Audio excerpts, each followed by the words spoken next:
Chers membres d'Église et chers amis, bonjour. Nous avons au chapitre 22 du livre des Actes le deuxième récit de la conversion de Saul de Tarse, appelé aussi Paul. Conversion sur le chemin de Damas, où il se rendait pour persécuter les chrétiens.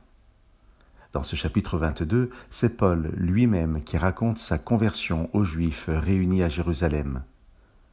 Dans l'émission 103, nous avions déjà parlé d'Ananias, comment il avait su accueillir Paul à Damas après avoir reçu une vision de Dieu. Nous avions noté alors comment Ananias était disponible pour cette œuvre d'accueil et par la grâce de sa propre conversion, comment il était capable de s'adresser à Paul en le saluant comme un frère, malgré son passé très récent de persécuteur. Au chapitre 22, Luc, l'auteur du livre des Actes, nous rapporte quelques paroles d'Ananias et Paul les partage à son auditoire. Je vous lirai à partir du verset 12.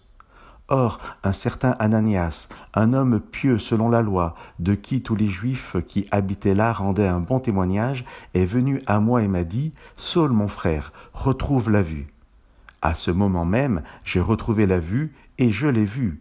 Il a dit « Le Dieu de nos pères t'a destiné à connaître sa volonté, à voir le juste et à entendre sa voix, car tu seras pour lui témoin devant tous de ce que tu as vu et entendu. » Bien évidemment, les paroles d'Ananias sont liées directement avec la rencontre très récente de Paul et de Jésus sur le chemin de Damas.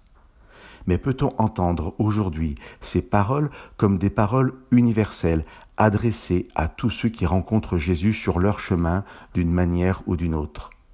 J'en suis intimement persuadé, car la Bible nous dit que la volonté de Dieu est que tous le connaissent et changent de direction pour marcher sur son chemin.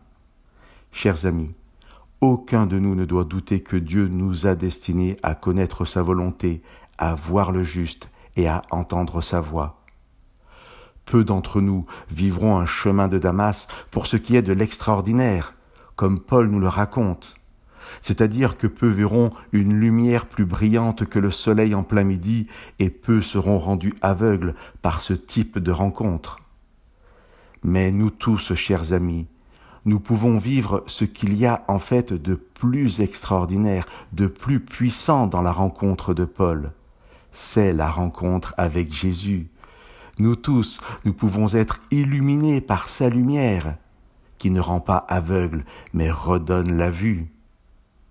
Pour beaucoup de nous, cela passera simplement peut-être par la parole écrite, la Bible, et par l'Église.